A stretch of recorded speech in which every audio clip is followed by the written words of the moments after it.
que nous Cette avons dans le adhésion, domaine elle du peut spatial puisse vraiment être maîtrisée. stimuler la recherche scientifique, l'éducation, l'innovation au Sénégal. Mais écoutez, tout à fait, parce que ça ouvre déjà des portes de collaboration. Nous avons signé les accords suivis d'une séance de travail donc en bilatéral avec les équipes de la NASA.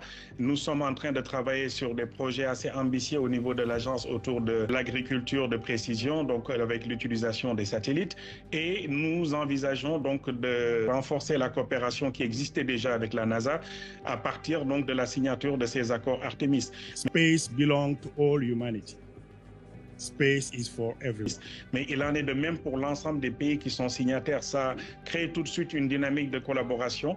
Et pour nous, c'est des opportunités qu'il faut saisir. Nous allons travailler avec tout le monde, faire en sorte que les ambitions que nous avions initialement puissent bénéficier de la coopération, la solidarité qui existe autour donc, de ces accords Artemis pour faire monter en puissance donc, nos compétences. Quel est l'intérêt pour le continent de s'impliquer dans cette recherche? Alors, ce qu'il faut comprendre, en fait, c'est qu'on a besoin, en fait, de disposer de l'ensemble des vecteurs en même temps. L'Afrique, aujourd'hui, a fait du spatial également une ambition et nous ne pouvons pas nous permettre, avec 60 ans de retard sur ce secteur, nous ne pouvons pas nous permettre d'y aller de façon séquentielle. Il faut que les choses se fassent de la façon la plus parallèle possible.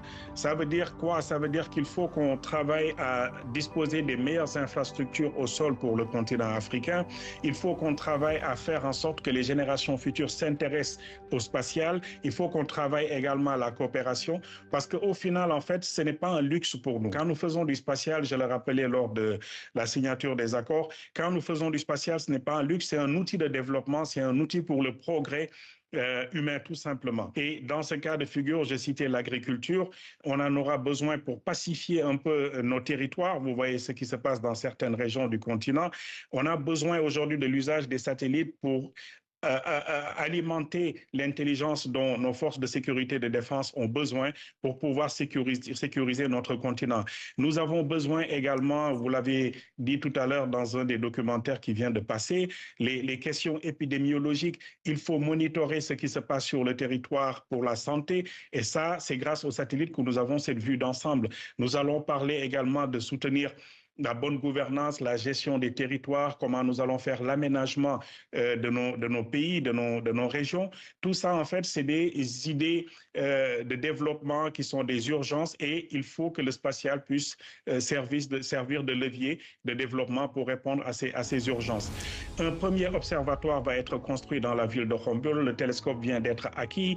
La Fondation Sonatel a mis tout de suite son soutien pour construire cet observatoire. Donc, nous